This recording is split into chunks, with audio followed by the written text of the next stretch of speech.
compartilhar com vocês um texto, irmãos, que está no livro de Provérbios. Cheguei aqui, os irmãos perguntaram que mensagem que eu ia pregar. Eu falei que ia pregar sobre fogo hoje. Eles queriam sincronizar com a pregação. Eu estava aqui ensaiando, eu falei, não, gente, não é sobre fogo, não. Porque eu falei, se vou pregar sobre fogo, porque a gente está frio, né? Então tem que pregar sobre fogo, né? Para o povo ficar mais aquentado, né? Esquentar um pouco. Fogo arderá continuamente no altar e não se apagará. Porque quando está seco, o tempo está seco, quando está chovendo, você canta, faz chover, né? Quando está frio, você canta, caia fogo do céu. Aí os irmãos aqui do louvor estavam se dedicando para cantar sobre fogo. Depois eu frustrei eles, né? Provérbios capítulo 31, irmãos. Não falei o número, né?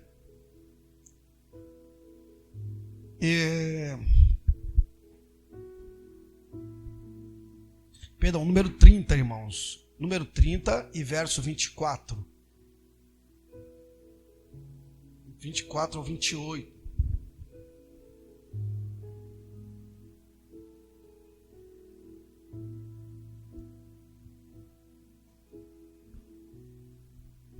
Todos acharam? Amém?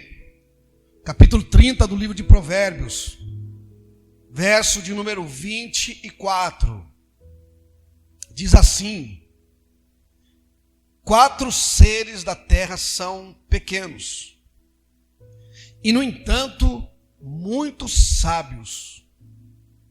As formigas, criaturas de pouca força, contudo, armazenam sua comida no verão. Os coelhos, criaturas sem nenhum poder, contudo, habitam nos penhascos. Os gafanhotos não têm rei, contudo, avançam juntos em fileiras. As lagartixas, ou a lagartixa, né, não está no plural, está no singular ali errado. A lagartixa que se pode apanhar com as mãos, contudo, encontra-se nos palácios dos reis. Amém?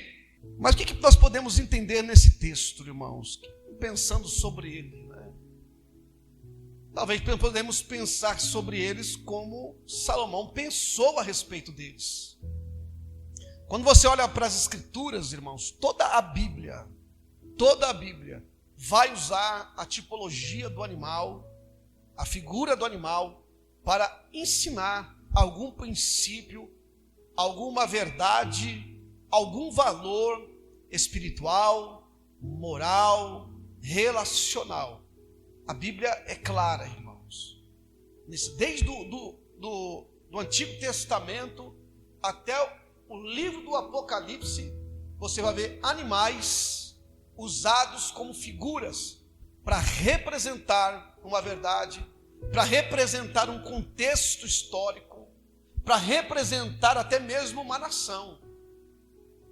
Daniel viu alguns animais voando no céu, num sonho, numa visão, e representavam nações, né, que, se me falha a memória, como a Grécia, Roma, mas ele não entendia, ele não compreendia. Jesus também usou animais para nos ensinar. Ele mesmo disse, sede simples como a pomba, não é? Mas também sedes prudentes como as serpentes. E você vai ver que são animais, às vezes, que você tem até medo. Animais peçonhentos, como a serpente. Você olha para a figura da serpente em alguns aspectos, lá no início você vai ver a serpente incorporada por Satanás, falando com Eva, enganou Eva. Aí a figura do mal, a serpente se torna uma figura do mal em todas as escrituras. Você vai olhar lá em Apocalipse, você vai ver o dragão, a antiga serpente, que sempre enganou as nações. Então a Bíblia está repleta de figuras de animais, de insetos, de toda uma como é que chama a ciência, a catalogar, né, os animais. Então, há um catálogo de animais que representam alguma coisa, algum valor, alguma coisa espiritual que servem para nós. E eu olhei para esse texto, me chamou muito a atenção. E que lição você poderia tirar da formiga, irmãos? A formiga, ainda em Provérbios, ela é uma confrontação para o preguiçoso. Não é verdade? A Bíblia diz, vai ter com a formiga, ó preguiçoso. A Bíblia ensina, dizendo que a preguiça é um pecado. Não é verdade?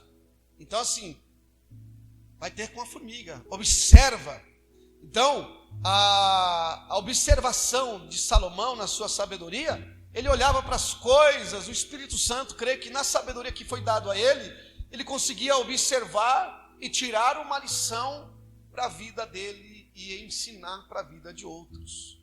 E ele viu a formiga e falou assim, que inseto, né? Ou que animal tão trabalhador, não é? Trabalha dia e noite para armazenar alimento. Olha que coisa legal. E eu vou tirar um ensinamento para quem aqui? O preguiçoso. E ele escreve, vai ter com a formiguinha o preguiçoso. Então há lições para nós. A preguiça é um pecado, irmão. Vocês sabiam disso? Que a preguiça é pecado? É pecado, é um dos pecados capitais. Leva para o inferno mesmo, irmão. Preguiça. A gente se preocupa tanto com o pecado dos outros, né? O camarada adulterou, a irmã fez isso, a irmã. Tem crente preguiçoso, irmão. E se ele não se cuidar, vai para o inferno. É verdade. A Bíblia fala. Né? Então, tem tanto para o mal. Aqui, ele tira uma outra lição, que ainda assim serve para o preguiçoso, mas serve para todos nós. Essa observação relacionada a esse texto, talvez ele não conseguiu entender uma coisa que a ciência entendeu. Aí, irmãos, é útil para nós. Mas, por exemplo, ele diz aqui, porque ele não tinha como fazer uma prova disso. Talvez não compreendeu, mas ele compreendeu uma outra coisa. Ele diz assim, olha, a formiga é um dos insetos, né? Uma das mais fracas, dos pequenos, né? De pouca força. Mas a ciência diz que a formiga é um dos insetos, dos animais mais fortes. Não é porque está contra a Bíblia, sabe por quê? Na observação científica, se compreendeu que a formiga consegue carregar o seu peso, além do seu peso, 60 vezes mais do seu peso, do seu corpo. Então, por isso que quando você olha para a formiga, você vai ver ela levando um graveto. Ela é tão pequenininha, levando um graveto 10 vezes, 20 vezes maior do que ela. Uma folha que você não carregaria, que nós não carregaríamos. Precisaríamos de máquinas, não é? Para poder levantar um objeto. Mas ela consegue carregar 60 vezes mais o objeto, algo além da sua capacidade, né? 60 vezes mais do seu peso. Interessante. Ele não observou, mas não era essa a ideia. A ideia que ele observou é que ela era tendo pouca força, era um animal que nos ensina o quê? Também a prudência, de se antever o mal, de se antever diante de alguns aspectos que nós temos a ciência que pode acontecer. É imprevisível, mas pode acontecer. Pode acontecer para nós. E um dos maiores problemas nosso é que nós olhamos para a vida, irmãos, nós como cristãos, nós achamos que Deus cuida de tudo. E nem sempre Deus cuida de tudo, irmãos. Porque tem coisas que nós precisamos cuidar. Deus cuida sim das coisas pequenas. Você pode ter certeza que Ele não vai deixar faltar o pão, a vestimenta para você se vestir. Mas tem coisas que nós precisamos se preparar. Ele alimenta o pássaro, Ele veste a erva do campo, e Ele cuida de nós que somos muito mais, temos muito mais valor do que estas coisas. Mas a prudência, isso não tira a responsabilidade de sermos prudentes, de olharmos para a vida, de olharmos para o futuro, de olharmos não com ansiedade, viu, irmãos? Porque há uma diferença muito grande. Aquele que pensa sempre no futuro, com medo dele, se torna um ansioso. Isso também é ruim. Mas quem olha para o futuro, observa o futuro, mesmo sabendo que o futuro a ele não pertence, mas se prepara para ele, é prudente. Então nós precisamos se preparar. E é claro, o cristão tem que estar sempre preparado espiritualmente, porque ele não sabe a hora da sua morte e muito menos a hora que Jesus irá retornar. Então eu estou preparado, eu não vou me preparar. Tem muita gente que pensa, na velhice eu me preparo para o Senhor, na velhice, na minha fase adulta, eu vou servir o Senhor mais fielmente. Não, você não conhece esse futuro. Esse futuro para você não te pertence. Então, ele precisa ser com antecedência, estar preparado para ele. Preparado para ele. Para a morte ou para o retorno de Jesus. Em qualquer idade, irmãos. Não tem idade. Você não pensa na idade somente como velhice. Está preparado somente na velhice. Mas ele diz aqui que a formiga, tendo pouca força, o que ela faz? Ela, no verão, prepara o seu alimento. Porque ela sabe que um dia, em algum tempo, em algum momento, no decorrer do ano, o inverno chegará. E nós temos que estar preparados para o inverno. Em todo o tempo da nossa vida existe um inverno.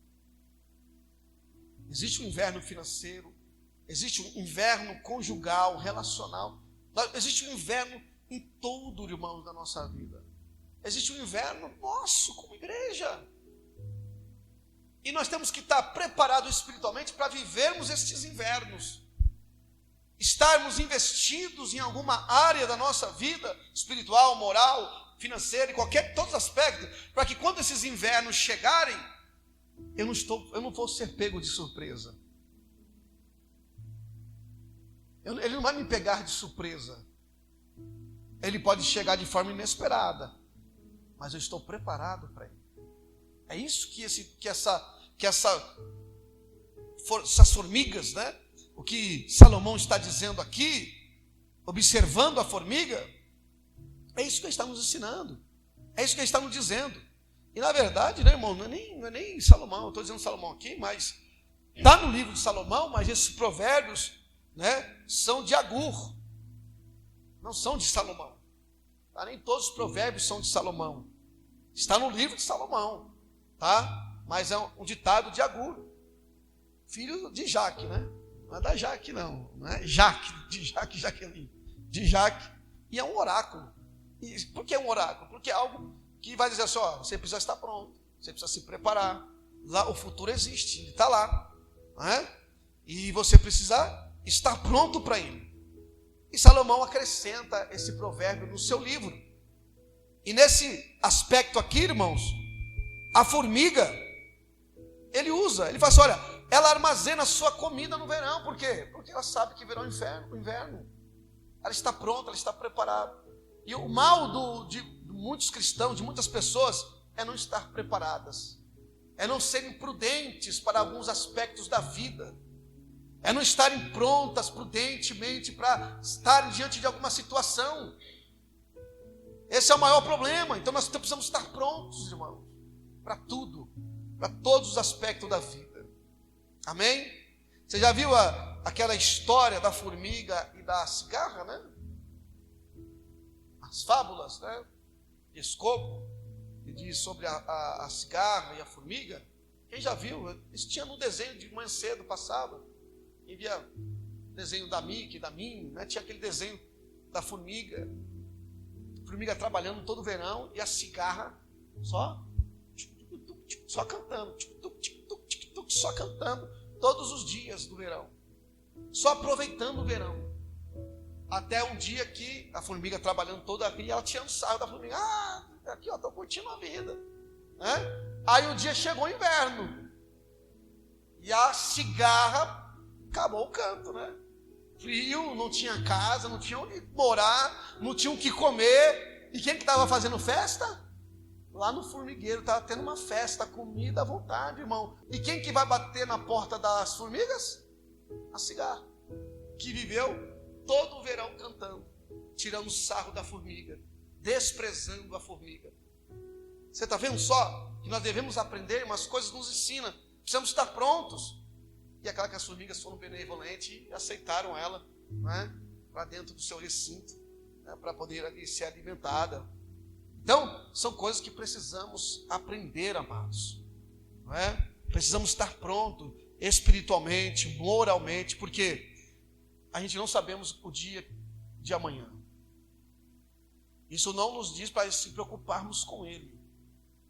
Isso nos diz para estarmos preparados, mas não se preocupar. Estar preparado é uma coisa, não é preocupação. Porque a preocupação e a ansiedade, ela vai te travar no presente, porque você vai se preocupar com o futuro, com o meio dele, e você não vai estar pronto para ele. Algo que assim nós devemos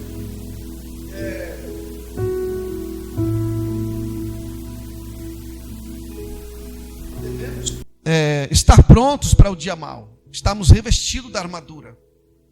Porque o dia mau vem, irmãos, para todos. Ele vem individual, ele vem no casamento, ele vem na vida dos filhos, ele vem para a igreja, ele vem. O dia mau está aí.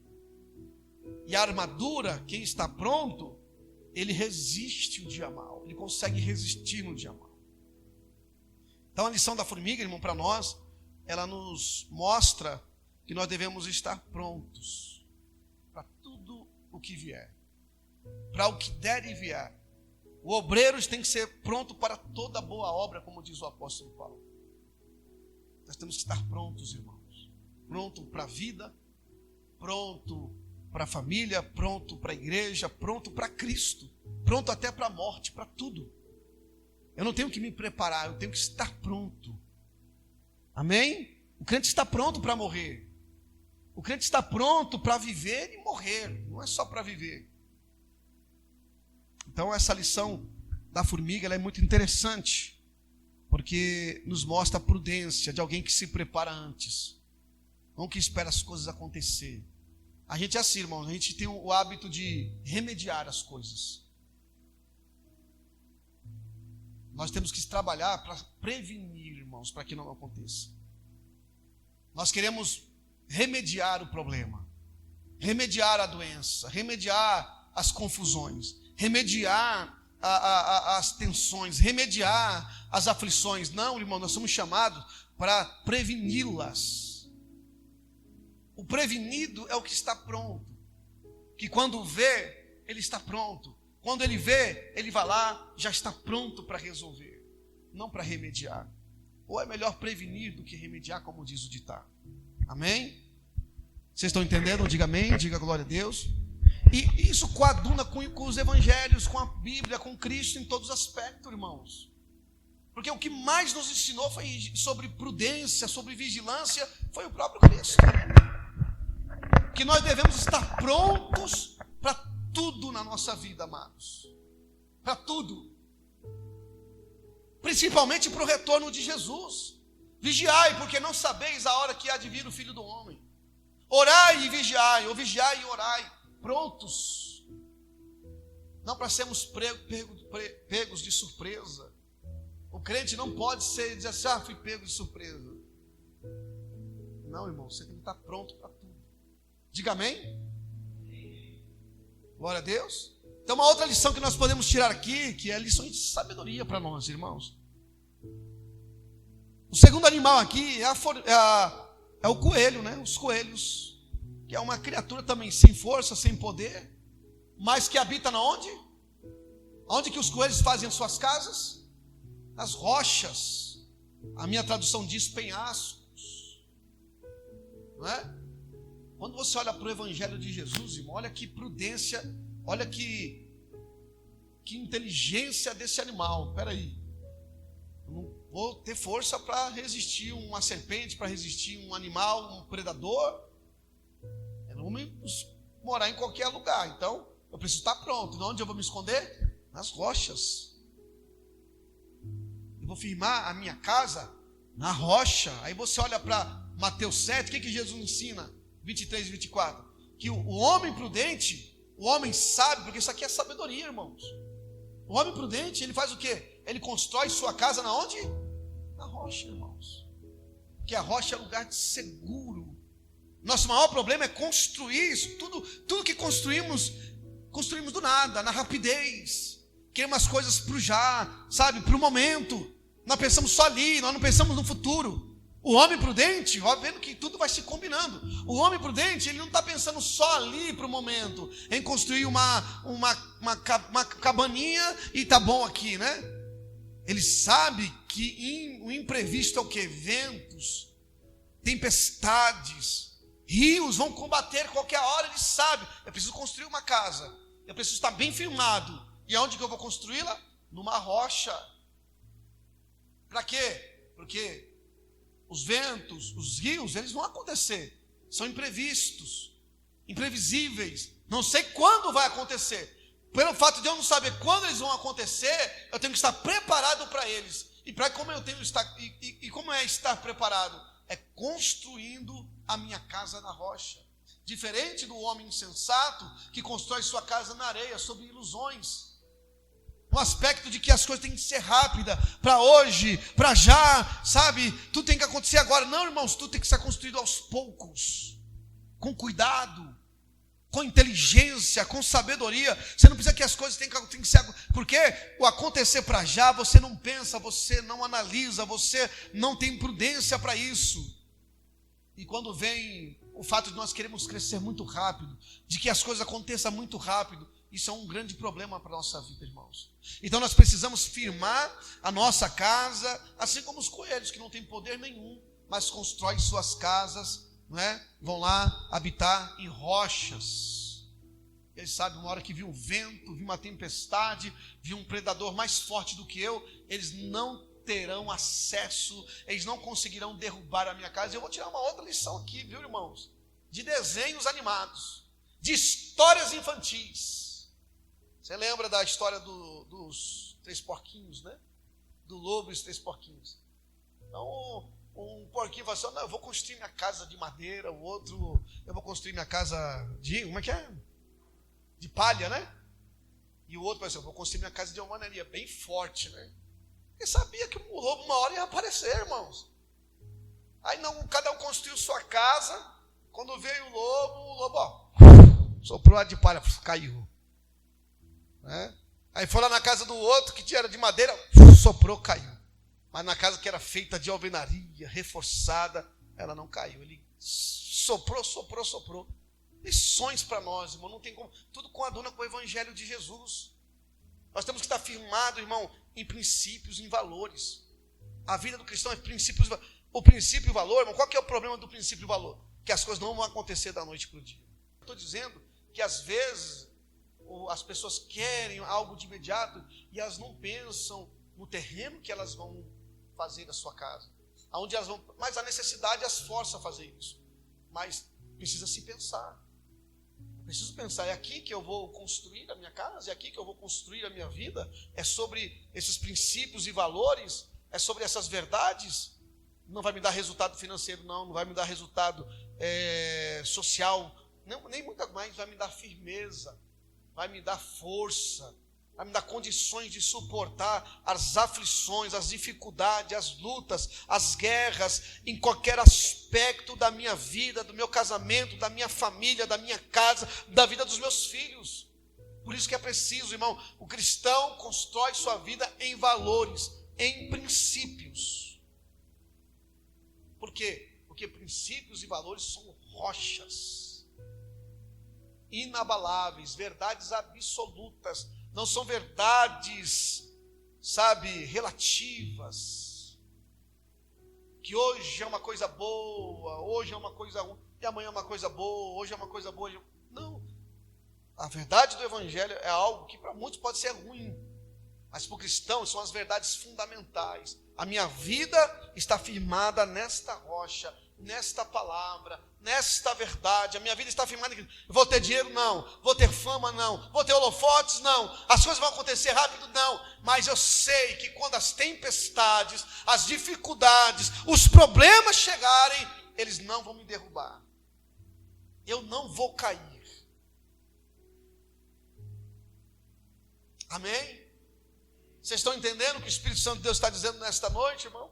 Então seja como uma formiga, seja prudente, se prepare. Seja como o coelho, seja fraco, não tem muita perspectiva, mas construa a sua vida sob o aspecto de valores, sobre princípios, sobre a verdade de Deus, irmãos. Não é? Habitam em penhascos, coisa maravilhosa. Olha aí, firma a tua vida na rocha, irmãos. Firma a tua casa na rocha. Não quer dizer porque você vai firmar na rocha que as coisas vão estar de vento em popa. Não.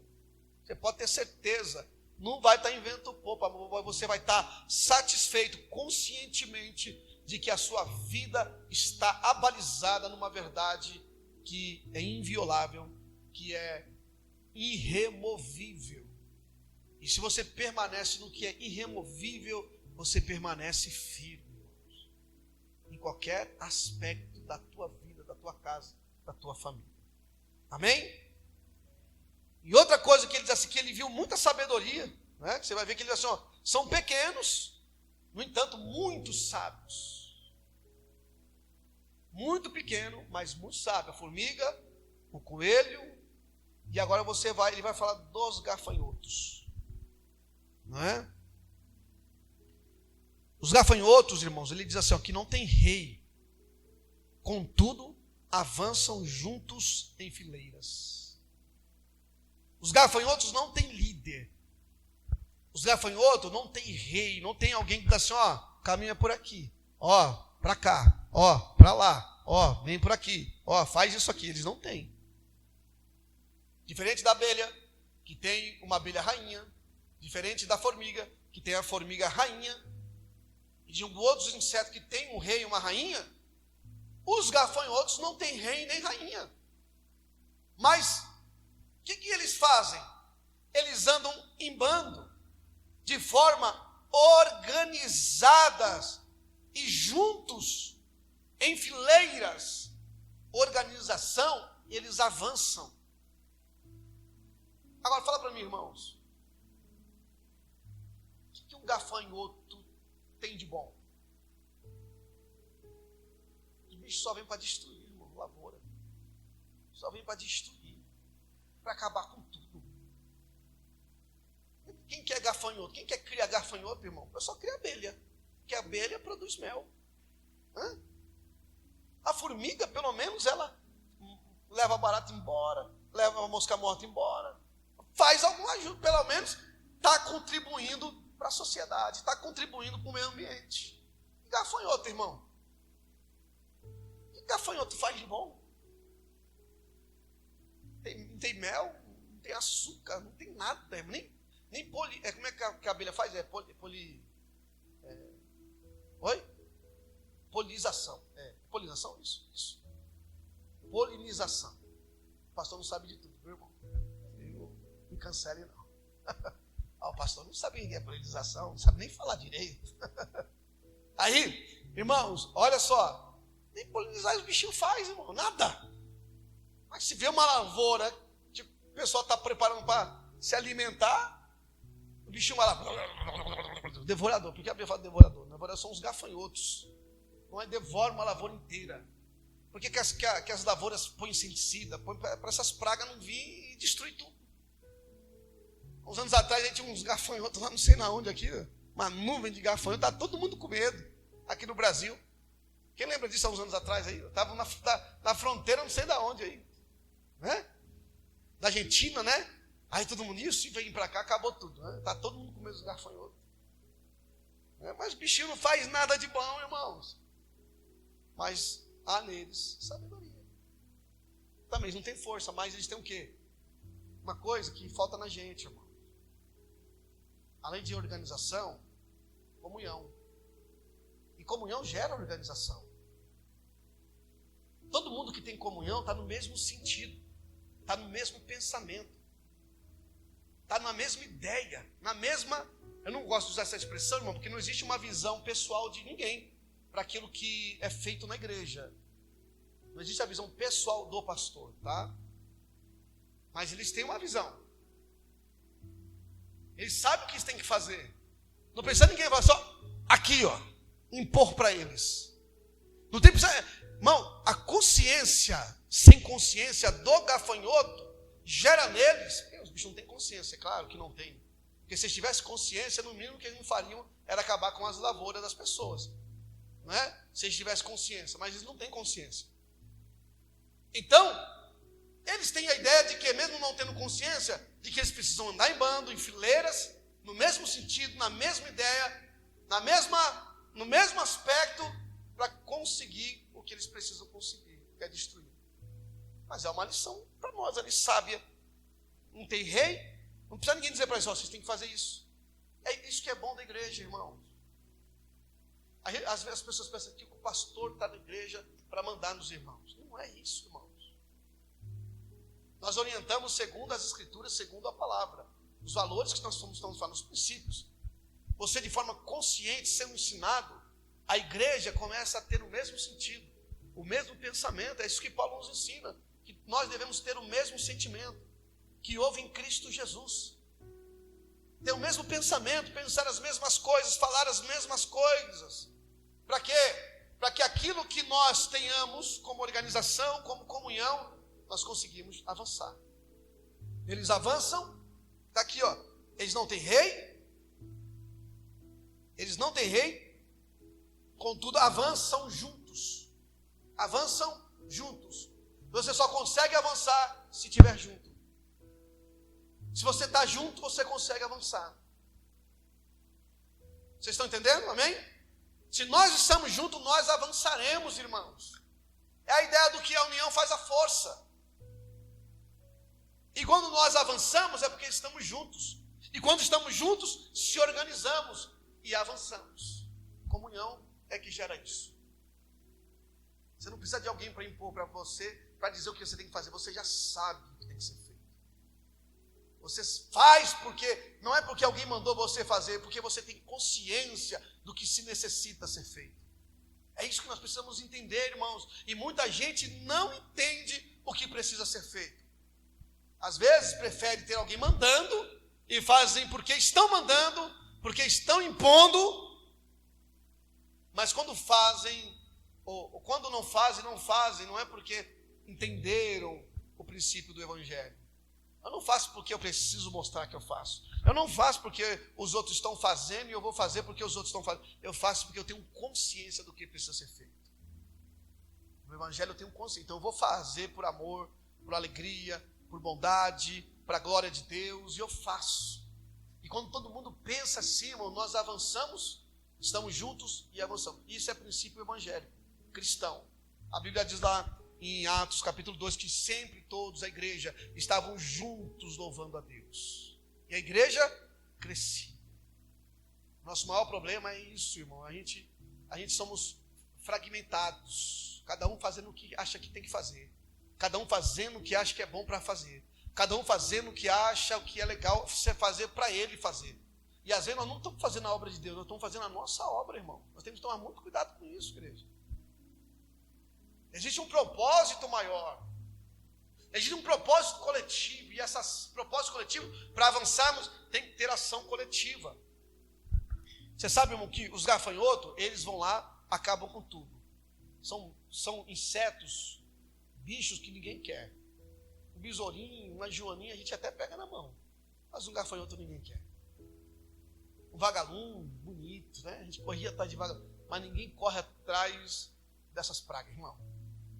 Mas essas pragas, elas têm união, estão juntas. É isso que Jesus ensina sobre o inferno, sobre o diabo, sobre os demônios. Diz assim, ó, uma casa dividida não pode subsistir. Se uma casa não tem união, não tem como ela permanecer. Se um reino não tem união, não tem como ele vencer outro rei. Não tem como ele permanecer.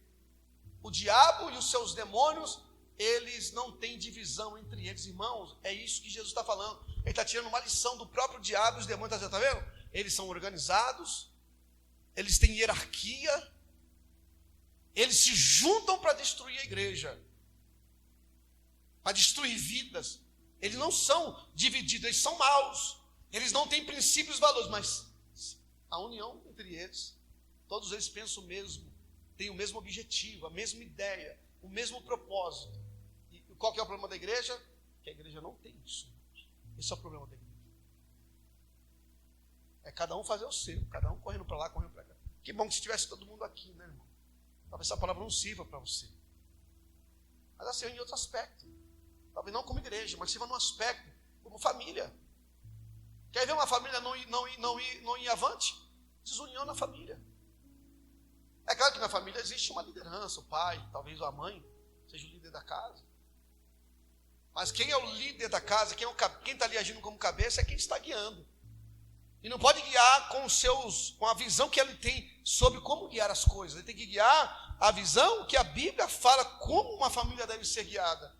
E aqueles que o atendem, que estão ao seu lado, ao seu redor, entendem que tem que ser dessa forma para que a família unida cresça e prevaleça contra todas as crises que vêm contra ela.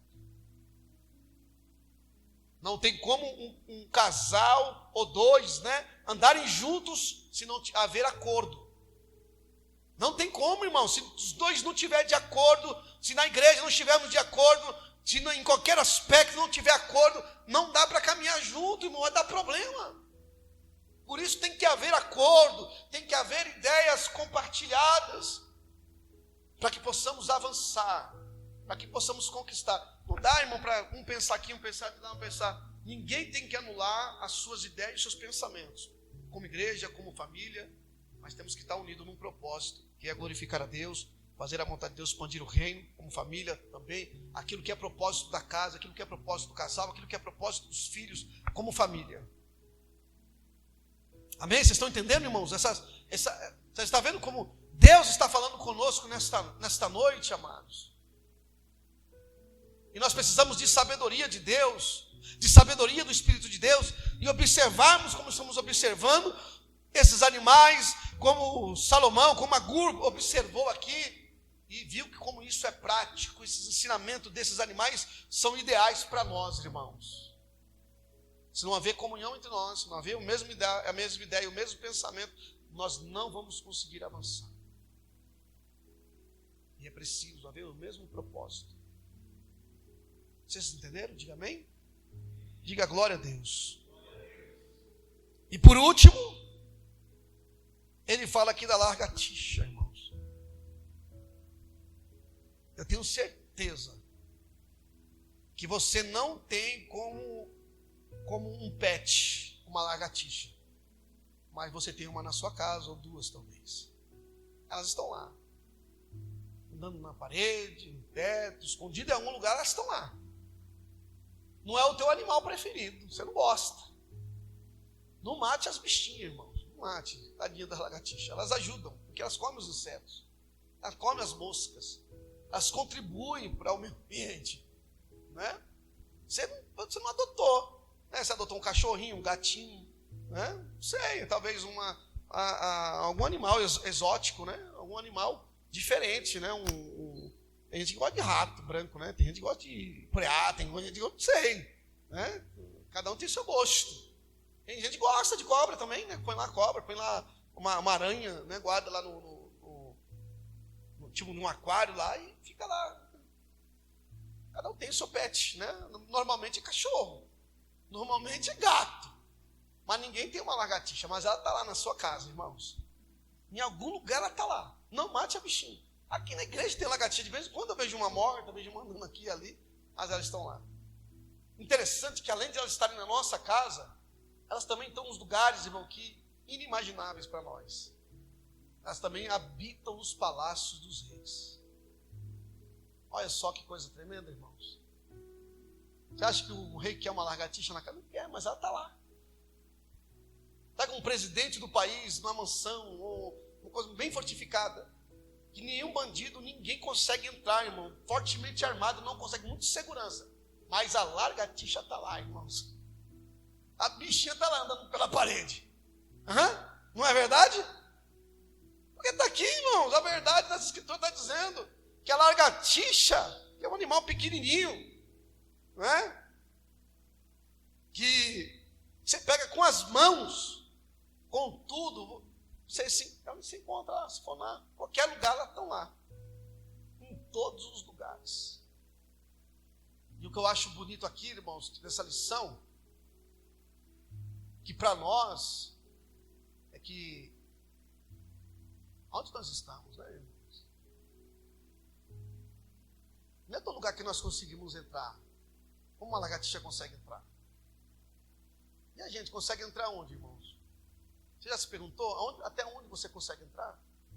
Nem em todos os lugares você vai entrar. Nem em todos os lugares você vai entrar. Você vai ter acesso. Você vai ser impedido.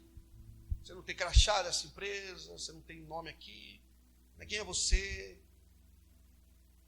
Você não vai ter acesso em todos os lugares. Se você for agora lá conversar com o Lula, você não consegue. Com o presidente desse país, com o vereador, talvez, daqui da cidade, com o prefeito dessa cidade. Você não consegue. Entrar na casa dele, você não consegue, mas a lagartixa vai estar lá. Então, aquilo que tem de acesso, irmãos. Qual é o acesso que nós temos na nossa vida? Aonde nós chegamos? Aonde nós conseguimos entrar? Você sabe, irmãos, que os nossos talentos, talvez nosso estilo de vida, a nossa característica, o nosso carisma, são coisas boas que nos dá acesso, abre algumas portas para nós. Tá? Se você se vestir de uma roupa muito elegante, você pode ter certeza que dificilmente em algum lugar as pessoas vão te privar. Você vai até sair entrando, não é? Você sai entrando e você entra ali até a pessoa te conhecer, não saber se você realmente pode estar ali. Né? Às vezes seu carisma consegue te dar acesso a alguns lugares. Mas o nosso caráter é o que nos faz permanecer, irmãos. O nosso caráter, as portas podem se abrir com um talento, com tantas outras coisas, mas para que elas permaneçam abertas é o caráter. É o caráter que vai fazer com que as coisas permaneçam abertas para nós. Em qualquer aspecto. E existe um aspecto espiritual, irmãos, de acesso que nós temos a liberdade de entrar todos os dias e não entramos. Se uma lagartixa pode entrar no palácio de um rei, se ele pode entrar lá na Inglaterra, na casa do rei Charles, né? Onde tinha lá a rainha Elizabeth. Se uma lagartixa pode entrar lá, você não pode. Agora, existem lugares, irmão, que a rainha Elizabeth não entra. O homem mais poderoso desse mundo, se ele não for cristão, se ele não serve a Deus verdadeiramente, ele não entra. Que é na presença de Deus. Que é diante do trono da graça. Você pode entrar todos os dias lá. Todos os dias você pode entrar no trono, diante do Rei dos Reis e falar com Ele. E esse é o maior problema nosso, irmãos. Nós temos a liberdade de todos os dias, ao dobrar o nosso joelho, se achegar na presença do Deus Todo-Poderoso e se relacionar e falar com Ele. E nós não entramos, irmãos. Nós temos esse acesso por meio do sangue de Jesus, mas nós não entramos. A lagartixa não vai entrar lá, é claro. Os reis deste mundo não vão entrar lá. Os homens poderosos não entrarão lá, mas você pode entrar todos os dias. Você pode olhar na face do Rei dos Reis todos os dias. E nós não queremos entrar. Nós entramos na igreja. Tem muita gente que entra na igreja, não estou dizendo propriamente daqui, irmão. Tem tanta gente que entra na igreja, mas não entra na presença de Deus. O corpo presente dela está aqui. A mente está longe. Mas na presença de Deus ela não está. Nós precisamos entrar na presença. Não é só entrar na igreja, achar que estamos na presença de Deus, irmão. É preciso entrar na presença do Rei dos Reis. É preciso entrar na presença de Deus todos os dias, seja na igreja, seja em casa, seja em qualquer aspecto, irmãos. Nós devemos ter acesso. O nosso caráter abre portas e permanece com essas portas estejam abertas e entremos lugares e permanecemos lá com as portas abertas. Isso é muito bom. Mas na presença de Deus, irmãos, é só por meio do sangue de Jesus, pela graça, pela misericórdia. É claro que o nosso caráter é válido, porque precisamos ter o caráter de Cristo. É válido, mas não é a chave que faz nós entrarmos na presença de Deus. Nós temos que ir com confiança no trono da graça. Mas é claro que para continuarmos entrando, temos que ter o caráter de Cristo. Tem muita gente que não consegue acessar Não é porque elas são impedidas, é porque elas não querem, elas não valorizam essa presença. Já pensou se a lagartixa tivesse a consciência do lugar onde ela estava? Ou de onde ela está? E ela não tem, mas ela entra, ela consegue acesso ali, mas ela não sabe que lugar é aquele. Ela não entende que lugar é aquele. Mas eu e você, irmãos, temos acesso todos os dias. E às vezes agimos que nem lagartixa. Achamos que estamos lá, mas nem entendemos onde estamos. E o nosso maior problema é que nós não sabemos aonde estamos. E quem não sabe aonde está, não sabe para onde ir. Não sabe onde chegar. Não sabe para onde está indo. Esse é o maior problema da nossa geração atual. É saber onde estamos, em que lugar estamos. Para entendermos o lugar que nós estamos, talvez eu não esteja na presença de Deus, mas eu posso entrar na presença de Deus. Eu posso me achegar a Ele. Vocês entenderam, irmãos? E eu vou repetir esse texto para nós encerrarmos e terminarmos o culto. Verso 24, ele diz assim: 4 seres da terra são pequenos. Pequenos, irmãos. E, no entanto, muitos sábios. As formigas, criaturas de pouca força, contudo armazenam sua comida no verão. Os coelhos, criaturas sem nenhum poder, contudo habitam nos penhascos, ou rochas, como dizem algumas traduções. Os gafanhotos, que não têm rei, contudo avançam juntos em fileiras. A lagartixa, né, que se pode apanhar com as mãos, contudo se encontra nos palácios dos reis. Curve tua cabeça